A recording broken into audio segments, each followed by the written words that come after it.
نبی پاک علیہ السلام کا ذکر میری اور آپ کی نعت کا تعریف کا محتاج نہیں۔ کیوں کہ رب فرماتا ہے وَرَفَعْنَا لَكَ ذِكْرَكَ، اے محبوب ہم نے آپ کے لیے آپ کے ذکر کو بلند کر دیا ہے، ہم نے آپ کے لیے آپ کے تذکرے کو بلند کر دیا۔ تو جن کے ذکر کو اللہ نے بلندی دے دی ہے اس پر کوئی شاعر نعت نہ بھی لکھے، کوئی اچھا نعت خواہ نعت نہ بھی پڑھے، معاذ اللہ کوئی مجمع نعت سننے نہ بھی آئے، حضور کا ذکر تو اللہ نے بلند کر دیا ہے۔ لیکن یاد رکھو کہ جب شعر حضور کی تعریف میں لکھا جاتا ہے تو شعر لکھنے والا اپنا کلام سنوار لیتا ہے، اور جب محفل نعت میں لوگ آ کے بیٹھتے ہیں حضور کے نام پہ بیٹھتے ہیں، وہ کسی سیاسی جلسے کے لیے جمع نہیں ہوتے، وہ اپنے کسی دنیاوی مقصد کے لیے احتجاج کرنے جمع نہیں ہوتے، وہ حضور کی میلاد کے نام پر اکٹھے ہوتے ہیں۔ خلاق عالم کے فرشتے تو گواہی دیتے ہوں گے نا، یا اللہ دیکھ کے آئے ہیں ہم، وہ تیرے محبوب کے لیے جمع ہوئے تھے۔ نعت خوانوں کیا کمال ہو جائے اگر ہم نعت خوانی کے ساتھ مخلص ہو جائیں، تمہیں پتہ چل جائے گا جب صبح قیامت تمہاری اس نعت خوانی کا وزن ہوگا، تمہیں مزہ آ جائے گا۔ سب سے آگے آگے حسان بن ثابت ہوں گے، اور پھر یہ نعت خوانوں کی پوری لائن حضور کی بارگاہ میں جائے گی۔ تم اپنے آپ کو کیوں کمزور کرتے ہو؟ چند ہزار پہ بیچ کے میری ملت کے نعت خوانوں میں لا شریف آ گیا۔ نعت کے حسن کو سمجھو تو سیارو، سب سے آگے نعت خوانوں کی لائن میں حضرت حسان بن ثابت ہوں گے، اور قیامت تک جو حضور کی نعت پڑھنے والا ہوگا وہ سارے اس لائن میں ہوں گے۔ تمہیں پتہ ہے اس لائن میں کون کون ہوگا؟ ملا عبد الرحمن جامی بھی ہوں گے، سعدی شیرازی بھی ہوں گے۔ اس لائن کے اندر چلتے چلتے تمہیں ڈاکٹر علامہ اقبال بھی ملیں گے، تمہیں یہاں امام احمد رضا فاضل بریلوی بھی ملیں گے، تمہیں کہیں اسی طرز میں کلام کرتے نعت پڑھتے اعظم چشتی مرحوم بھی ملیں گے، محمد علی ظہوری بھی ملیں گے، تمہیں اس میں نعت پڑھتے پڑھتے کئی لوگ ملیں گے۔ کتنے نصیبوں والے ہو، اس لائن میں جاؤ گے جس لائن میں رسول اللہ کے غلام لگے ہوں گے۔ اعلیٰ حضرت کہتے ہیں یہ تیری زبان حضور کے لیے، حضور کے لیے، یہ اللہ نے بنائی ہے اپنے ذکر کے لیے، محبوب کریم کی نعت کے لیے۔ تو کیا کریں؟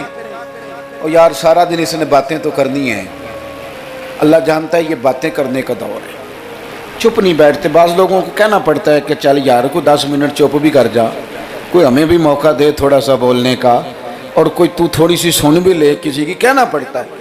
اتنی جو باتیں کرتے ہو، اتنی جو خوش آمدیں کرتے ہو، تو اعلیٰ حضرت مشورہ دیتے ہیں، فرماتے ہیں ذکر ان کا چھیڑیے ہر بات پر، ذکر ان کا چھیڑیے ہر بات پر۔ بات شادی کو ہو تو حضور کا ذکر چھیڑ دو کہ نبی پاک کا شادی کا طریقہ کیا ہے، حضور نے یہاں کیا ہمارے لیے طریقہ مبارکہ چھوڑا ہے۔ ذکر ان کا چھیڑیے ہر بات پر۔ تو اگر ذکر بچے کے عقیقے کا ہو تو دیکھ لو حضور نے ہمارے لیے کیا سنت چھوڑی ہے۔ اگر یہاں موقع تجارت کا ہو تو دیکھ لو نبی پاک نے تجارت کے معاملے میں کیا احکامات دیے ہیں۔ اگر موقع ہو زندگی میں آزمائش کا تو پھر بھی دیکھ لو حضور کا کیا یہاں ہمارے لیے طرز حیات ہے۔ اور اگر موقع ہو اللہ کی دی ہوئی نعمت کا تو پھر بھی دیکھو کہ حضور کے نقوش راہ کیا ہیں۔ بس اپنے آپ کو ہر وقت حضور کے خیال میں گم کر لو۔ فاضل بریلوی کا مشورہ ہے، وہ کہتے ہیں ٹھوکریں کھاتے پھرو گے ان کے در پہ آ پڑو، ورنہ تو ٹھوکریں ہیں زمانے کی۔ لوگوں کی تعریف کتنی کو کرو گے، کتنی کو تھکا دیں گے تمہاری زبانیں۔ حضور کی تعریف کرو، ٹھوکریں کھاتے پھرو گے ان کے در پہ آ پڑو۔ قافلہ تو اے رضا اول گیا آخر گیا، حضور کے دروازے پہ آؤ، نبی پاک کی تعریف کرو، اور پھر حضور کی تعریف سنیں۔ میں بڑے درد کے ساتھ ایک بات عرض کروں، میں بڑے درد کے ساتھ دکھی دل کے ساتھ ایک بات عرض کروں، میلاد کی محفلوں میں غریب لوگ رہ گئے۔ وہ امیرو، تم سیاسی جلسوں میں بڑے شوق سے جاتے ہو، تمہاری پجارو بھی جاتی ہے، اس پر کسی سیاستدان کا فوٹو بھی لگاتے ہو، جھنڈا بھی لگاتے ہو، بڑے خرچے کرتے ہو، جیبوں سے پیسے لگاتے ہو۔ کیا عجیب تمہاری منطق ہے، جس محبوب کے صدقے رب نے تمہیں سارا کچھ دیا ہے اس محبوب کریم علیہ السلام کی محفل آئے تو وہ غریبوں کے حصے میں آتی ہے، وہ کمزوروں کے حصے میں آتی ہے، اور تم جا کر کے چرچے کرتے ہو ان کے۔ یاد رکھنا، سمجھ لینا، دنیا کا سب سے خوش قسمت شخص وہ ہوتا ہے جسے اللہ اپنے محبوب کی غلامی کے لیے پسند فرما لیتا ہے۔ یار اس طرف تم توجہ ہی نہیں کرتے۔ حضور کا ذکر سنو، ذوق سے نعت سنی جائے۔ نعت نہ پڑھنے سے زیادہ سننے سے تعلق رکھتی ہے۔ نعت خاں اللہ کے فضل سے بڑے ہیں، ہمارے اس شہر میں بڑے بڑے اچھے نعت خاں آپ کو مل جائیں گے، بڑے ہیں، لیکن نعت سننے والے۔ چلیں ناراض کسی نے ہونا ہے تو وہ ہو جائے۔ جو بڑی بڑی محفلیں کرانے والے لوگ ہیں ان میں سے بھی اکثر احباب ایسے ہیں جنہیں محفل کرانی آتی ہے، نعت سننی نہیں آتی۔ محفل کرانا اور ہے، نعت سننا، یہ سننا ایک کمال ہے۔ اب میں جو اگلی بات کروں گا وہ شاید آپ کے لیے اور زیادہ خوشی کا باعث بنے۔ نعت پڑھتے صحابہ تھے، سنتے مدینے والے محبوب۔ آپ سننے کا درجہ تو دیکھیں نا، کتنا معاملہ منفرد ہے۔ حضور کے ذکر کو سننا، نبی پاک کی بات کو، یہ منافقوں کا طریقہ تھا کہ حضور کی بات جب ہوتی تھی، نبی پاک جب بات کرتے تھے تو وہ کھیل کود میں لگ جاتے تھے، حضور کی بات نہ سنتے، سننے نہ دیتے تاکہ کسی پہ اثر نہ ہو جائے۔ مومن کیا کرتا ہے؟ اعلیٰ حضرت فاضل بریلوی یہاں بھی سبق پڑھاتے ہیں، وہ کہتے ہیں عرش پہ تازہ چھیڑ چھاڑ، ابھی تازی تازی باتیں چھڑی ہیں نبی پاک کی عرش پہ، ابھی فرشتوں نے نیا کلام چھیڑا ہے حضور کا۔ کہتے ہیں عرش پہ تازہ چھیڑ چھاڑ اور فرش پہ طرفہ دھوم دھام۔ وہاں حضور کا ذکر چھڑا ہوا ہے اور یہاں تو دھوم مچی ہوئی ہے، غلاموں نے مچائی ہے۔ عرش پہ تازہ چھیڑ چھاڑ، فرش پہ طرفہ دھوم دھام، بس کان جدھر بھی لگا یہ تیری ہی داستان ہے۔ میں عرض کروں، ادھر دیکھو میری طرف، میری ملت کے جوانوں، ہماری زندگیاں کمزور ہیں، ہمارے ذمہ بڑے سارے حقوق ہیں، بوڑھے ماں باپ کے جھریوں والے چہرے ہمیں بڑا پریشان کرتے ہیں۔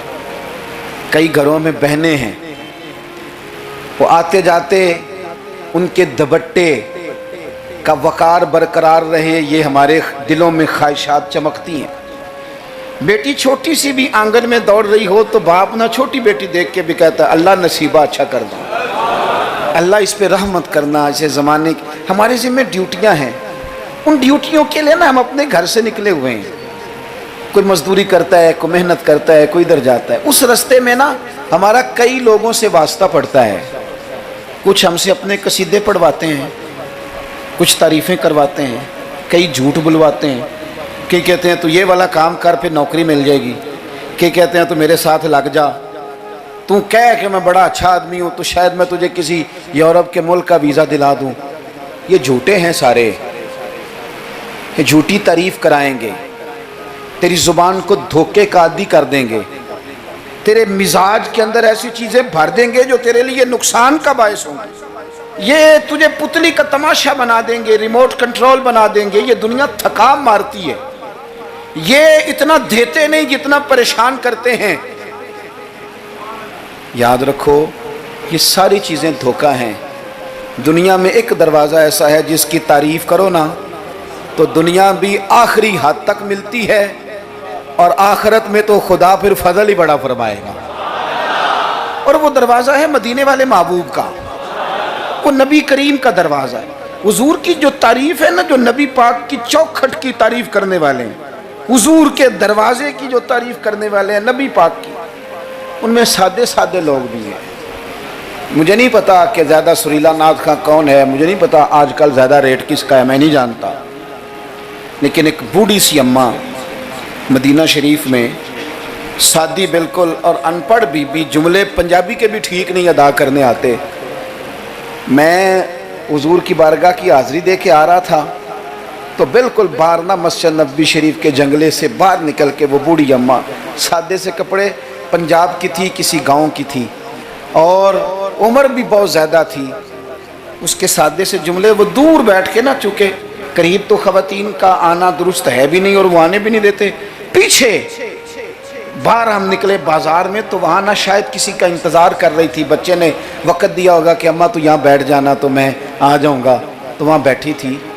چلیں میں نے بھی بہت سارے نعتیں سنی ہیں الحمدللہ، سنتے رہیں گے جب تک زندہ ہیں، پر اس بوڑھی اماں کے نا 2 جملے 2 فکرے پھٹ گیا میرا کلیجہ، اور کئی دن میں روتا رہا۔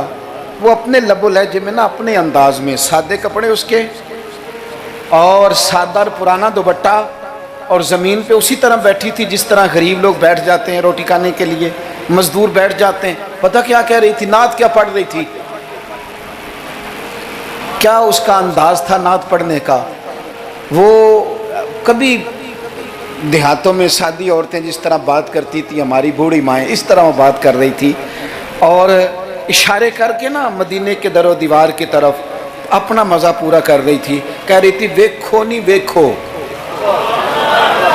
اس کا لہجہ ہے، ادھار لے کے بات کر رہا ہوں، اس کا لہجہ ہے، اس کی بات ہے، اور شعر میں وزن کیسا ہے اور جملے کی ترتیب کیسی ہے یہ شاعر بتائیں گے۔ مجھے تو لطف آیا تھا تو میں بات آگے نقل کر رہا ہوں۔ وہ کہہ رہی ہے اور وہ مطلب عوام کو متوجہ نہیں کر رہی، وہاں تو ہے ہی کوئی نہیں، اکیلی بیٹھی ہے، اپنا ذوق پورا کر رہی ہے، اور لگتا ہے کہ وہ نا، مجھے یوں لگتا ہے کہ جیسے نا وہ حور و غلمان کو متوجہ کر کے کہہ رہی ہے، اور اس کی آنکھوں میں آنسو ہیں۔ تھوڑی دیر اتنا روتی ہے کہ آواز بھر آتی ہے اس کی، پھر دوبارہ بات شروع کرتی ہے، پھر اپنے پلو سے آنسو پہنچتی، کہتی کیا ہے؟ کہتی ہے ویکھو نی ویکھو کڈے کرم کمائے سوں، میرے جے گندے مندے بھی در تے بلائے سوں۔ اب ویکھو نہیں ویکھو، ویکھو نہیں ویکھو کڈے کرم کمائے سوں، اب میرے جے گندے مندے بھی در تے بلائے سوں۔ تھوڑا چاچ جانا چاہیے حضور سے پیار کرنے کا، تھوڑا نا چاچ جانا چاہیے، تھوڑا طریقہ ہونا چاہیے۔ اس کے لیے مہنگی محفل کی ضرورت نہیں، اس کے لیے ذرا ذوق کی ضرورت ہے۔ اس کے لیے میرے پاس نا، میں چھوٹا آدمی ہوں لیکن کم از کم 100 مجھے روز پیغام ملتے ہوں گے کہ پیر صاحب ٹائم چاہیے، پیر صاحب ٹائم۔ اب تو میں کئی دفعہ اتنا مجبور ہو جاتا ہوں کہ سوچتا ہوں یار میں چھوٹا آدمی ہوں، یہ مثلاً کیا کس حد تک انسان جو ہے وہ چلے گا۔ فجر کے بعد میں نے بیان کیا، زور سے پہلے میں نے بیان کیا، زور کے بعد میں نے بیان کیا، ابھی بھی میں بیان کر رہا ہوں۔ پر میں اپنی حیاتی تو قربان جاواں، میری تے محمد محمد پکیندے گزر گئی۔ ہے بڑا مزیدار کام۔ بڑے لوگ ٹائم لینے آتے ہیں، بڑی بڑی سفارشیں کہتے ہیں انٹرنیشنل ہماری محفل ہے، انٹرنیشنل محفل ہے، فلانا بھی آیا، فلانا بھی آیا، فلانا بھی آیا، اتنے عمرے کے ٹکٹ، اپنا اپنا ذوق ہے۔ یہ بھی اچھے لوگ ہیں، کمال بات ہے۔ ایک دور سے جنوبی پنجاب سے بوڑھے بابا جی آئے، ان کو نہیں زیادہ، یہ بڑے سلیقے سے لوگ آتے ہیں، سفارشی رکے بھی لے آتے ہیں، اور بھی بڑی چیزوں کا پتہ ہوتا ہے، کس اینگل سے جائیں گے تو کام بنے گا، سارا سلیقہ آتا ہے۔ لیکن وہ کسی نے کہا تھا کہ لگا جدوں میدان ازل دا تے لوکی چوراں وانگ سدھائے، کسے نے لوٹ لی علم دی دولت کوئی میر فقیر بنائے، آزم ویخ مقدر ساڈا اسی عشق خرید لے آئے، تے کسے دے سر تے تاج امامت اس علم پڑھاون سکھیا ہے، تے کسے نے پہنے فقر دا چوغا انہیں زہد کماون سکھیا ہے، آزم ویخ مقدر ساڈا اساں یار مناون سکھیا ہے۔ اپنے اپنے نصیب کی بات ہے۔ وہ بڑے لوگ آتے ہیں، میں آپ کو جو بات جہاں آپ کو کھڑا کرنا چاہتا ہوں وہاں آئیے گا۔ ایک سادے سے بزرگ سے، سیدھے سادے تھے، کندھے پہ رومال رکھا، جمعے والے دن میں گزر رہا تھا تو میرے کان میں ہلکی ہلکی بات، پریشرائز کر کے نہیں، کہنے لگے پیر صاحب جدوں بھی ٹائم ہوئے نا، مہینے نو، چوں نو، چھیاں نو، سال نو، دو نو، یہ انداز ہے، جدوں بھی ٹائم ہوئے نا تو ایک چھوٹی جی محفل کرنی، میں ماڑا بندہ جے، تھوڑی جی میری تنخواہ ہے، میں کمیٹی پائی یار مہینے پیسے رکھنا، جدوں تھوڑے کٹھے ہو جان تے سونے دا میلاد کردہ۔ بڑی بڑی میں نے تقریریں سنی ہیں، بڑے بڑے بات سنے ہیں، حضور کی محبت پہ کلام سنے ہیں، مزہ آ جاتا ہے، لیکن یہ بھی کلام تھا حضور کی محبت کا۔ میں نے پلٹ کے نہ سر سے لے کر پیر تک وہ بابا دیکھا، اس کے نقش و نگار دیکھے، اس کے لبوں کی سادگی دیکھی، اس کا لہجہ دیکھ کے میں نے کہا چاچا جی تسی ٹائم چھڈو، دسو جلسہ کدن کرنا۔ کیوں؟ اس لیے کہ یہاں محبت ضروری ہے، پیار ضروری ہے، یہاں وفا دیکھی جاتی ہے، یہاں دل کا جذبہ دیکھا جاتا ہے. بارگاہ رسالت مآب میں نہ لفظوں کے تراشے، نہ تیری آواز کا ترنم، نہ تیرا جھومنا، نہ تیرا تڑپ آنا، نہ تیرا محفل میں سچا جھوٹا وجد کرنا، ان میں سے کوئی چیز قابل قبول نہیں. وہاں تو دیکھا جاتا ہے تیرے سینے میں میرے محبوب کی محبت کتنی ہے. اور وہ محبت ہونا ضروری ہے، وہ محبت ہونا ضروری ہے، قریب ہونا بھی ضروری نہیں.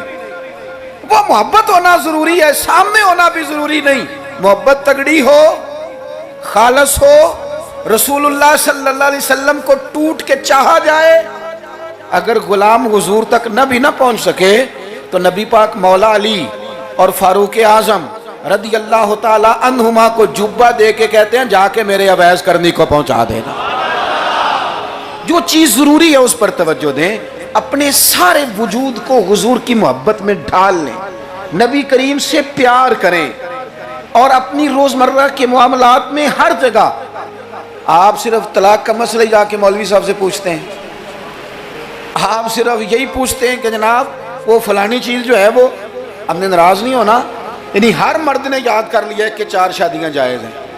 تو میں کہتا ہوں اس کے علاوہ بھی بڑا کچھ جائز ہے، کہ صرف یہی آپ کو ایک مسئلہ آتا ہے کہ شریعت میں 4 شادیاں جائز ہیں، اور بھی بڑا کچھ جائز ہے وہ آپ نہیں کرتے.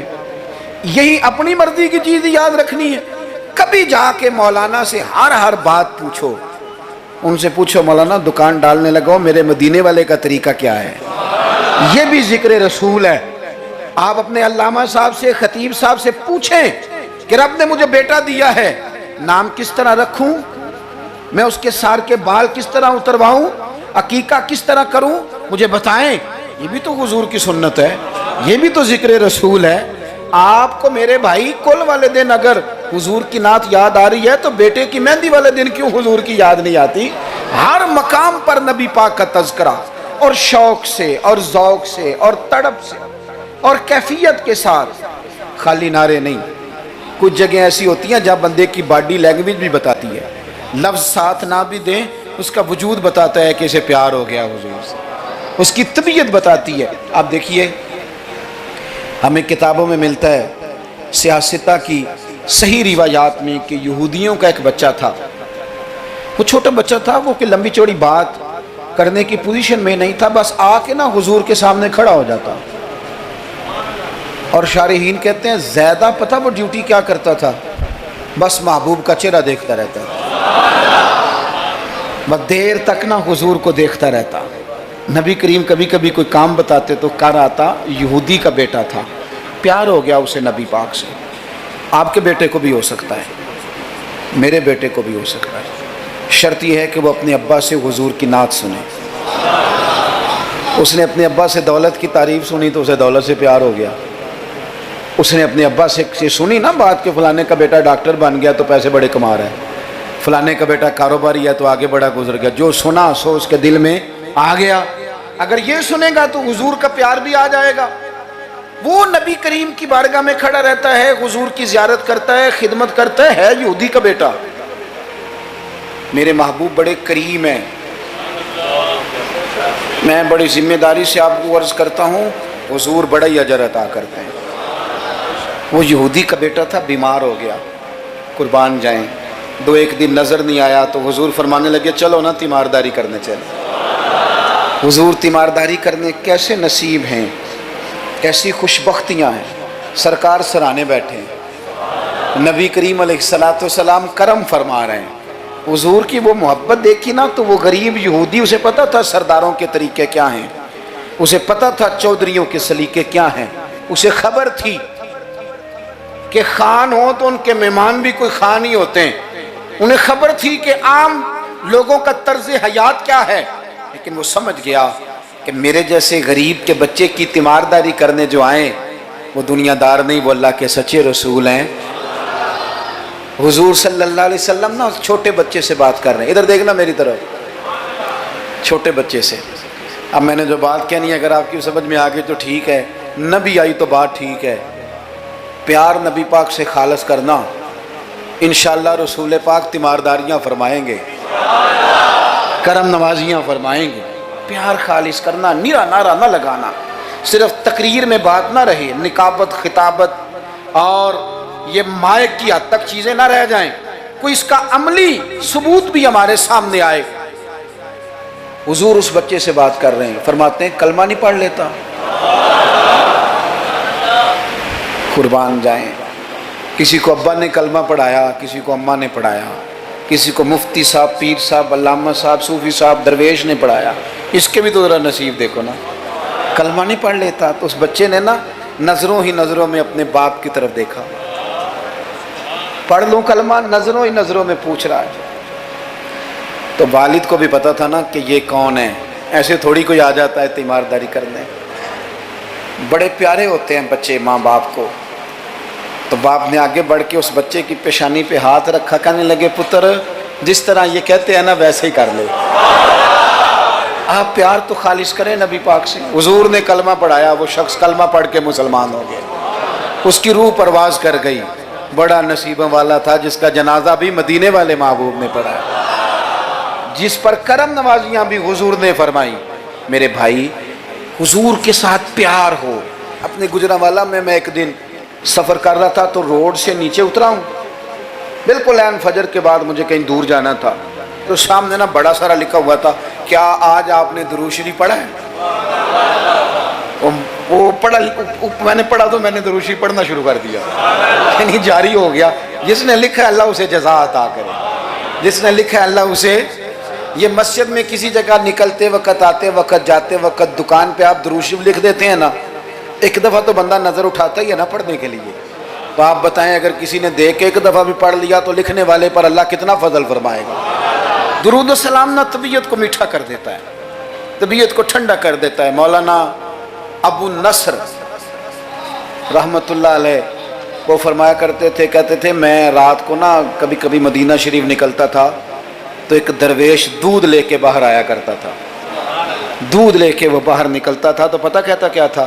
کہتا تھا دودھ پی لو۔ تو لوگ پوچھتے تھے کتنے کا ہے؟ کہتے کوئی نہیں، بس تم دودھ پی لو اور مدینے والے پہ درود پڑھ دو، بھائی اتنا ہی، اتنی بات ہے، پیتے جاؤ اور درود شریف پڑھتے جاؤ۔ ایک تو درود و سلام پڑھنا ہے پورا ربیع الاول شریف۔ دوسری گزارش اس ماہ مبارک میں میری آپ کی خدمت میں یہ ہے کہ سیرت کا کوئی ایک سبق ہر روز، میلاد شریف کے 30 دنوں میں سیرت کا ایک پورا باب، اس کو 10 منٹ میں، 15 منٹ میں، 7 منٹ میں اگر بیان کیا جا سکے، ایک باب لوگوں کو بتاؤ نا کہ میرے نبی پاک کا علم کس طرح کا تھا، لوگوں کو بتاؤ حضور کی حکمت کس طرح کی تھی، لوگوں کو بتاؤ رسول پاک کی سچائی، دیانت، امانت کے معاملے میں سیرت کا منہج اور معیار کیا تھا، لوگوں کو بتاؤ تو صحیح کہ مدینے والے پہنتے کس طرح کا تھا، کھانے میں طرز محبت کیا تھا۔ حضور کی سیرت کا ایک پہلو روز میں اکثر اپنے آپ سے کہتا ہوں ہم نے حضور کی سیرت کھل کے بیان نہیں کی، کاش ہم حضور کی سیرت کھل کے لوگوں کو سناتے، کھل کے مطالعہ کرتے، ریسرچ کرتے، بیان کرتے، تدریس کرتے، بتاتے، پڑھاتے، سناتے۔ میری ملت کا کوئی جوان کسی ایکٹر اور کرکٹر کو آئیڈیل نہ بناتا، کسی موٹیویشنل سپیکر کے پاس جا کے نہ بیٹھتا، کہیں سے وہ اپنی ذہن سازی نہ کراتا، کہتا چپ کر، مجھے پتا ہے میرے نبی پاک کا مصیبتوں میں طریقہ کیا رہا، مجھے پتا ہے حضور کا نعمتوں میں طریقہ کیا رہا، مجھے پتا ہے رسول پاک علیہ السلام کا گھر والوں کے ساتھ رویہ کیا رہا۔ سیرت کے باب پورا ربیع الاول آپ سنیں بھی اور کوشش کریں۔ کسی ایک کتاب ہے سیرت کی، بڑی سادی سی کتاب ہے، سیرت مصطفیٰ، علامہ عبد المصطفیٰ اعظمی رحمت اللہ علیہ ایک بزرگ گزرے ہیں، انہوں نے لکھی ہے، سادی سی ایک ہی جلد میں، ذرا زیادہ آسان ہے، وہ کتاب لے لیں آپ، اور اس کتاب کو نا آپ حضور کے جو اخلاق کے باب ہیں، جو شمائل ہیں، خصائل ہیں، فضائل ہیں، ان کو پہلے پڑھیں، اور آپ ذرا تھوڑا سا نا غور کے رک کے حضور کی سیرت مبارکہ کے جملے، یہ ربیع الاول شریف نہ سارا حضور کی یادوں کے نام کر دیں۔ آپ یقین کریں گے سیرت تعمیر کر دے گی آپ کو، آپ کی شخصیت کے اندر جتنی کمزوریاں ہوں گی، حضور کی سیرت مبارکہ پڑھنے کی برکت سے اللہ وہ ساری کمزوریاں اپنے فضل سے دور فرمائے گا۔ آخری بات آپ کی خدمت میں یہ عرض کرنی ہے، خدا را محافل کا ماحول بہت سنجیدہ کر لیں، بہت سنجیدہ، محفل روحانیت والی بنائیں۔ میں تمام محافل کرانے والوں سے، پورا ربیع الاول شریف محفلیں کرانے والوں سے اپیل کروں گا کہ محفلوں میں کیمروں کا استعمال ذرا کم کریں، تھوڑی مہربانی کریں۔ چلیں ریکارڈنگ کے لیے کہیں ایک آدھ کیمرہ آپ ضروری سمجھتے ہیں تو ہر بندہ فوٹو سیشن کر رہا ہے، ہر شخص کمنٹس دے رہا ہے، کم سے کم اس کا آپ استعمال کریں۔ کوشش کریں محفل میں وضو کر کے آئیں، سر ڈھانپ کے آئیں، حضور علیہ السلام کی نعت سننی ہے، خوشبو لگا کے آئیں۔ نبی کریم کی محفل نور میں بیٹھنا ہے، وہاں ادب کے ساتھ آئیں، خشوع کے ساتھ آئیں، توجہ آپ کی نعت خاں کے شعر پہ ہو۔ آپ محفل پہ کوئی تبصرہ نہ کریں۔ نعت خاں جو مال اکٹھا کر کے طے کر کے اپنی جان پہ ظلم کرتے ہیں وہ سب کو پتہ ہے، لیکن وہ تو کر ہی رہا ہے نا جو کر رہا ہے، ہمیں غیبت کر کے کیا ملے گا؟ آپ نصیحت کے انداز میں کو بات کریں تو کریں، محفل کے اندر بیٹھ کے اس کی نعت بھی سن رہے ہیں اور ساتھ ساتھ جناب آپ تبصرہ بھی کر رہے ہیں کہ 40,000 لیتا ہے، تو آپ کو تو کوئی نعت کا مزہ نہ آیا، آپ تو اسی چکر میں رہے کہ اس نے لیا کیا ہے۔ آپ چھوڑیں اس بات کو، آپ اپنا سرور اور ذائقہ پورا کریں، خوبصورت محفل کریں، کوشش کریں اتنا رش نہ ڈالیں کہ وہ مجلس اتنی لمبی ہو جائے کہ پھر صبح فجر کی نماز کے لیے لوگوں کے لیے مشقت بنے۔ آپ 1-1.5 گھنٹے میں بڑا معقول پیغام، سونی نعت، ویسے بھی اگر آپ ایک آدھ نعت خاں کو دعوت دیں گے تو اس کا فائدہ آپ کو یہ ہوگا، میرے بھائی کے سٹیج پہ لڑائی نہیں ہوگی کہ پہلے میں نے جانا ہے اور میں نے 6 جگہ پہ جانا ہے اور میں تو آ گیا ہوں تو میرا شکر ادا کرو، یہ جان چھوٹی رہے گی آپ کی۔ آپ اچھے طریقے سے ایک شخص کو موقع دیں، وہ 2 نعتیں پڑھے، 3 پڑھے، ایک سونی تلاوت کریں۔ ایک بات جو ہر سال کہتا ہوں پھر کہہ لوں، محفل میلاد میں وہ والا کام نہ کریں جو ہم سیاستدانوں کے مسئلے میں کرتے ہیں۔ یہ نہ ہو کہ میلاد کی سٹیجوں پہ بھی پھر تگڑے تگڑے لوگ جمع ہو جائیں، غریب بیچارے میلاد میں بھی پیچھے پیچھے ہی رہ جائیں، وہ ڈھونڈتے ہی رہیں کہ ہمیں عزت کس دن ملنی ہے۔ بس جس کے ہاتھ میں نوٹوں کی دتھی ہو اس کی سیٹ بھی اگلی ہو، سارا سال بے شک مسجد نہ آئے، یہ رویہ ٹھیک نہیں، یہ انداز تکلیف دہ ہے غریبوں کے لیے۔ آپ یہ رنگ اختیار ہی نہ کریں اور مہربانی کریں۔ آپ تو کہتے ہیں کہ میلاد شریف کا لنگر برکت والا ہے اور آپ تو کہتے ہیں یہ محفل سارا سال برکت والی ہوگی، تو آپ کے بیٹے کے نام کی جو دعوت ہوتی ہے ولیمے کی، اس میں بھی آپ چھتوں سے ڈبے پھینکتے ہیں چاولوں کے، اس میں بھی آپ یہی سلوک کرتے ہیں جوس والے ڈبوں کے ساتھ کہ چھت سے پھینک دیں، یہ لے لو میلاد کا ہے، میرے بیٹے کے ولیمے کا، اس طرح پھینکتے ہو۔ تو یہ حضور کے میلاد کے ساتھ یہ حال ہے۔ آپ وہاں بھی آپ نے ناراض نہیں ہونا، میں آپ کو چونکہ میں روز جاتا ہوں تو میں حقیقت بتا رہا ہوں، چودھریوں کے لیے، خاص لوگوں کے لیے سونے دسترخوان، اعلیٰ غذائیں چن دیں آپ نے، اور جناب وہ جو غریب طبقہ بیچارہ آیا تھا اس کو چھاپروں میں چاول پھینک دیا آپ نے۔ چے مانا دارت، اگر یہ لنگر میلاد کا ہے چاول والا، یہ اگر غریب کے گلے سے اتر جاتا ہے تو نعت خاں کے گلے سے بھی اتر جائے گا، پیر صاحب کے گلے سے بھی اتر جائے گا، کوئی اتنی مصیبت والی بات۔ ایک جیسا لنگر، یہ کیا بات ہوئی؟ بزرگوں کے نام کا جو لنگر سادہ ہو وہ مرید کھائیں، اور جناب وہ اقبال نے کہا تھا کہ مرید بیچارے کو میسر نہیں مٹی کا دیا بھی، اور گھر پیر کا بجلی کے چراغوں سے ہے روشن، یہ رنگ۔ آپ عشرت قدوں میں رہیں اور آنے والا اس کو سڑک پہ بھی سونے کی جگہ نہ ملے۔ یہ حضور کا میلاد ہے، آپ طے کر لیں کہ رسول پاک نے بتایا ہے کہ جس پلیٹ میں روٹی ابو بکر صدیق کھائیں گے اسی میں بلال حبشی بھی کھائیں گے۔ یہ طے کیا ہے میرے رسول پاک نے۔ ملت کے جوانوں طے کرو حضور کے میلاد پر کہ جس پلیٹ میں کھانا فاروق اعظم نے کھایا ہے اسی میں کھانا حضرت عامر بن فہیرہ نے بھی کھایا ہے، اسی میں سلمان فارسی نے بھی کھایا ہے، صہیب رومی نے بھی کھایا ہے۔ ایک ہی صف تھی۔ اگر حضرت ابو ذر غفاری کے منہ سے نکل گیا جناب بلال کے لیے کہ او حبشن کے بیٹے، تو نبی پاک نے کہا کہ ابو ذر تو چودھریوں کا پتر ہے، تیری بڑی شان ہے، بندہ بھی بڑا سچا ہے، بڑی عظمتوں والا ہے، پر جتنی شان تیری ہے بلال کی بھی اتنی ہے، کرنا معذرت۔ تو سیدنا ابو ذر غفاری نے پھر حضرت بلال کے آگے لیٹ کے کہا تھا اب حالات بدل گئے ہیں، اب غریبوں کی غربتیں بازاروں میں رولی نہیں جائیں گی، اب مدینے والے کا دور ہے، یہ وہ دور ہے جس میں عزت ہی عزت ہے۔ فرمایا اب اپنا پیر اٹھا اور میرے سینے پہ رکھ، میں بتاؤں کہ تھے تو آپ حبشن کے بیٹے ہی، پر جب سے مدینے والے کا کلمہ پڑھ گئے ہیں ہم سب کے سردار ہو گئے۔ کم از کم آپ حضور کے میلاد کے نام کی محفل میں اتنا تو کریں کہ امیر غریب کی روٹی ایک جیسی کر دیں، ہو جائے گا؟ ہاں نہ نہیں کرتے، ہو جائے گا؟